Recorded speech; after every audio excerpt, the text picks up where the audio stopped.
Hello అండి. ఇవాల్టి recipe వచ్చేసి కుల్ఫీ చేస్తున్నాను. సమ్మర్ వచ్చిందంటే చాలు కదా, మనకి ఐస్ క్రీమ్స్, కుల్ఫీస్ చాలా ఎక్కువ కదా. ఇంట్లోనే ఈజీగా ఎలా చేసుకోవాలో చూసేద్దాం.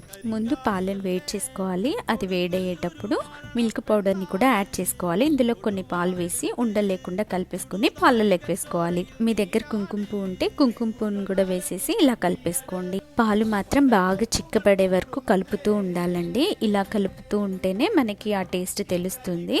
ఇప్పుడు ఇందులోకి షుగర్ని కూడా యాడ్ చేసేసుకోవాలి. ఇప్పుడు డ్రై ఫ్రూట్స్ని కూడా పేస్ట్ చేసుకోవాలి. నేను అరగంట ముందు డ్రై ఫ్రూట్స్ని నానబెట్టేసుకొని పేస్ట్ చేసుకుంటున్నాను. కొన్ని పాలు వేసేసి ఇలా పేస్ట్ చేసుకొని పాలల్లోకి వేసి కలిపేసుకోండి. ఇంకో 15 మినిట్స్ పాలను మరిగించి గ్యాస్ ఆఫ్ చేసి పక్కన పెట్టేసుకోండి. ఇప్పుడు ఒక గ్లాసులోకి నేను మామిడికాయ ముక్కలు వేసుకున్నాను. ఇది కూడా ఆప్షనల్ అండి. చల్లారిన తర్వాత కుల్ఫీని ఒక గ్లాసులోకి వేసేసుకొని కనీసం 8 గంటల పాటు ఫ్రీజర్లో ఉంచాలి. అంతేనండి, కుల్ఫీ రెడీ.